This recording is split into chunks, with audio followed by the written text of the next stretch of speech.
So, I have thought that it's about time that I make a video. We're going to do a nice rundown on this, get into the issues that we've been having with it, and then solving the issues. There's going to be lots of trial and error in this video. It's going to be a very in-depth video, and I'm really hoping that I can actually plan the video out properly, edit it properly, and start making some good videos for you guys to watch. So we'll start off with make and model. So 2001 Holden VX Commodore. Formerly, in the previous videos, this was a 1998 VT Commodore. Now, since then, the shell has been swapped. All the running gear, all the interior, all the exterior has been put onto a new shell. Reason being, one, the old shell was in an accident and I felt like it didn't drive all that correct. Secondly, I had issues, and yeah, there was a whole bunch that happened. So here we are with a new shell. In my opinion, it's cleaner because half of it isn't sprayed with rattle can paint. It also hasn't been washed in a whole year, or almost a year that I've had the shell for. So ignore it being dirty. Essentially, this is what the engine bay looks like at the moment.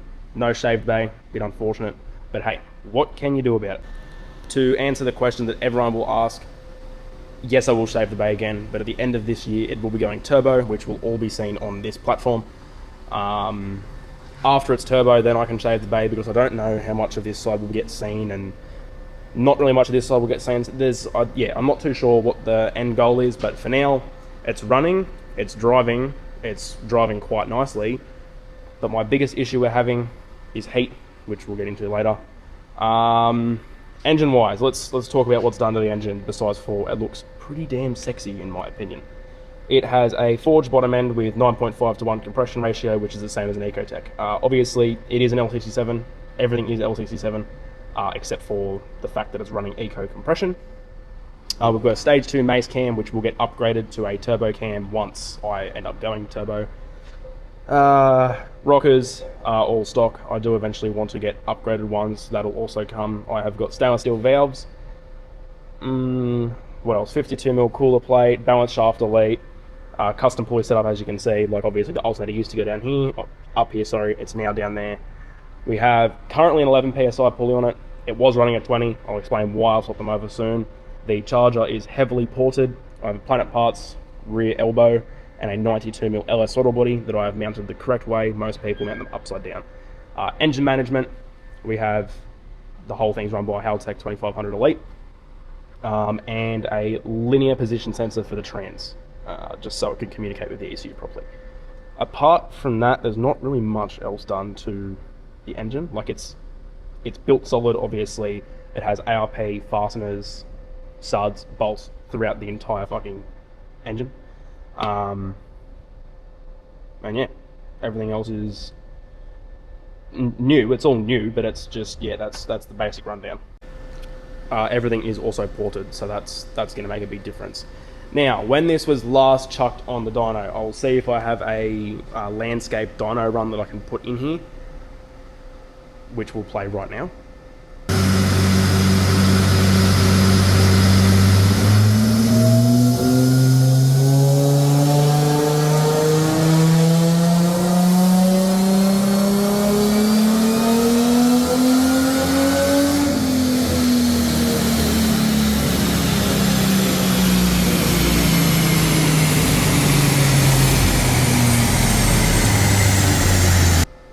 As you can see, it made 185 kilowatts and 400 and something Newton meters of torque to the wheels.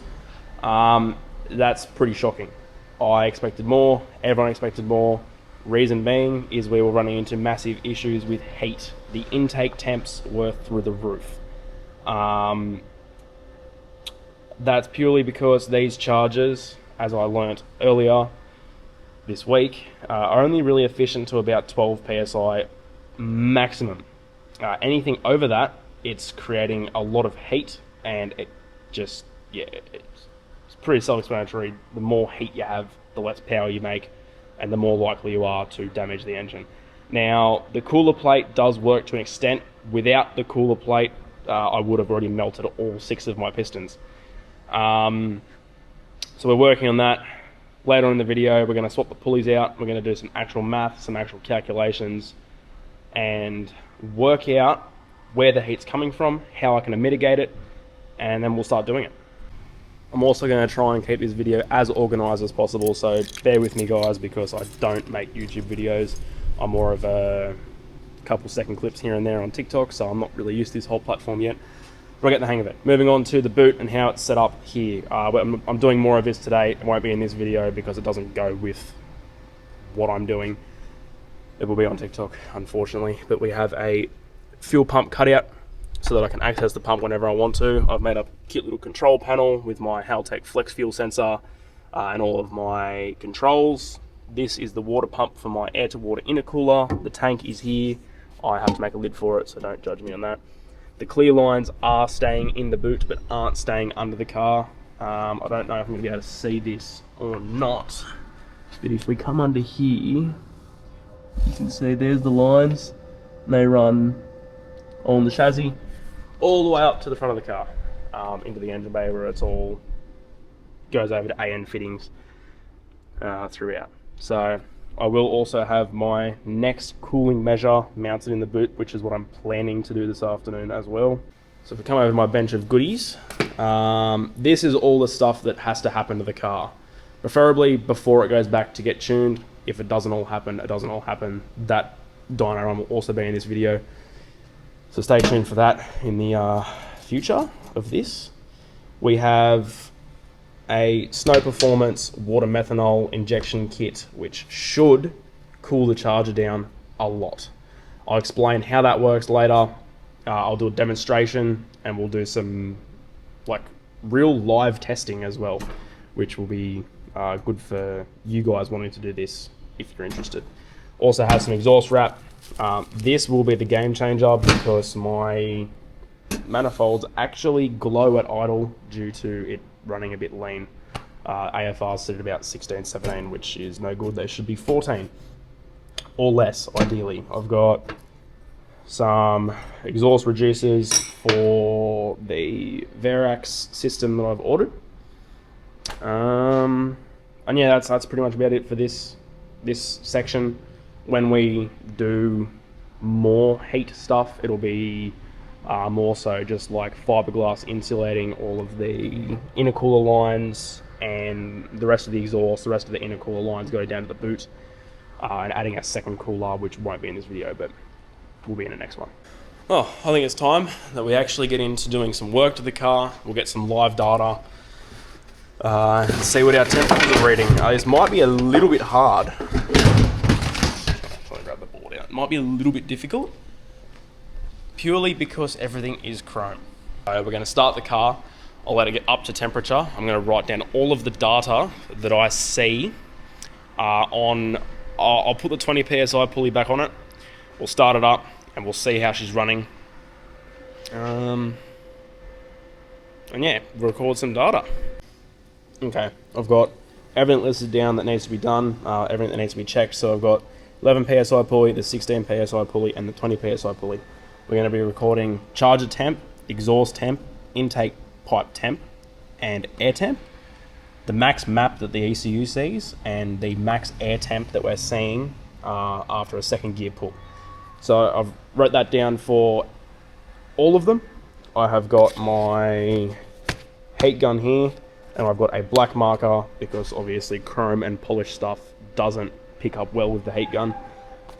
So we'll go through and mark everything that we can black. I'm just going to do it on white paint. So we'll go right here, which is a pretty good spot. We'll do here, and then we'll do back here, just so we can get like a bit of an average. We'll go on the intake pipe. I'm not going to do the exhaust. That's kind of stupid. And that's about it. Everything else will get logged inside from the Haltech. Alright, let's start her up. I'm going to sit you guys back here. The sound is going to be absolutely terrible. Because, yeah, it just is. I wish I had my tripod with me, but I don't.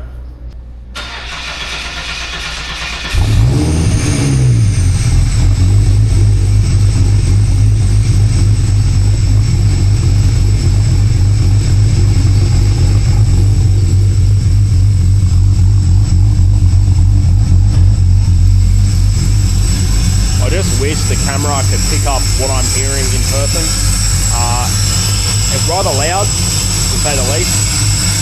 So I'm going to go through, I'll plug the Haltech in, I'll turn it on. When it gets to temperature, I'll come back. And yeah, we'll get some done. Alright, heat gun is out. We're bang on temperature, 92. It's not very focused. I'm not even looking at the right one. Anyway, 94. So we're good. Fans just kicked on. Let's get some temperatures. We'll start with the intake pipe. What are we looking at? 43, I think. Max 44.9. 44.9. The air temp currently at idle is 56 degrees. 56. So the exhaust,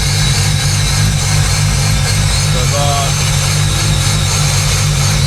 the right, so this side, these. Very good. So the max that we've seen is 367. We'll have to put that in time. So we'll go exhaust, 367. Very good. Now I'll work out all the averages for the charger, and then I'll just write that down and then tell you what it is. 52. Right, now we've got all these ones. These are the last two. We're gonna have to go for a drive. Let's get you all mounted up and get into it.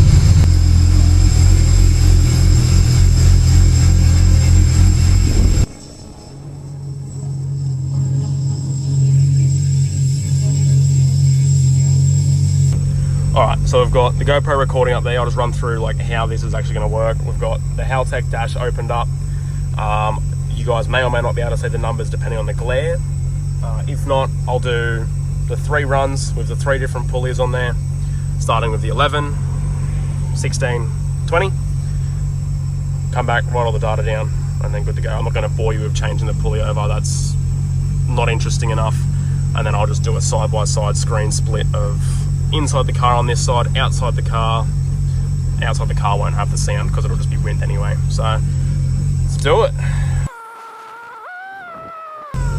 Alright, 0 to 60, that's the speed limit.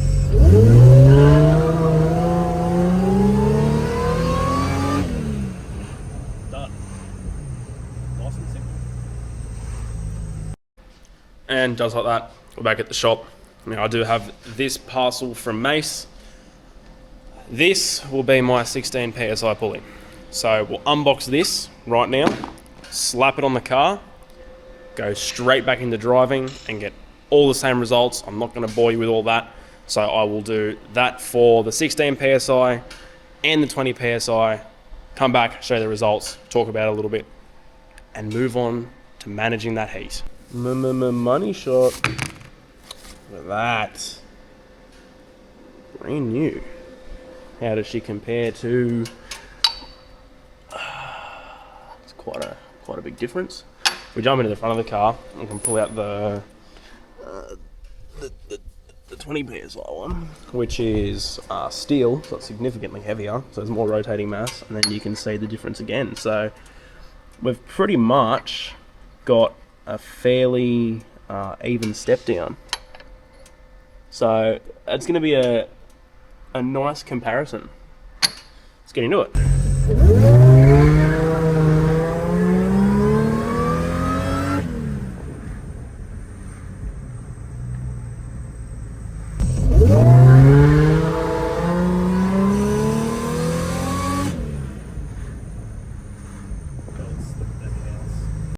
We are back and we have all the data recorded.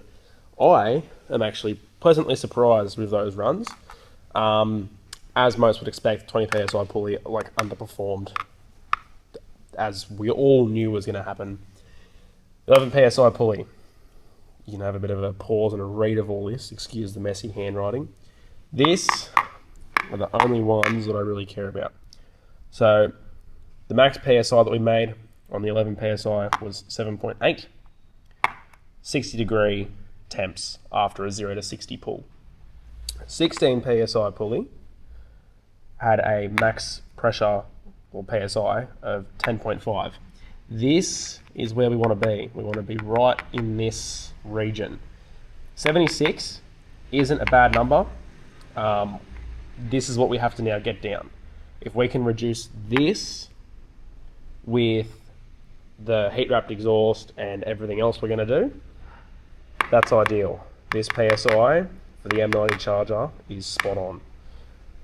We did have some belt slip on the 20 PSI pulley, as you would have heard in the video. 11.6 is what we recorded on the Haltech, and 79 degrees, but realistically I know what this pulley does because I drove with it around for a couple of months. Max PSI that I got it to was 13.8 and about over 100, I'm not going to lie, so not very good. Anyway,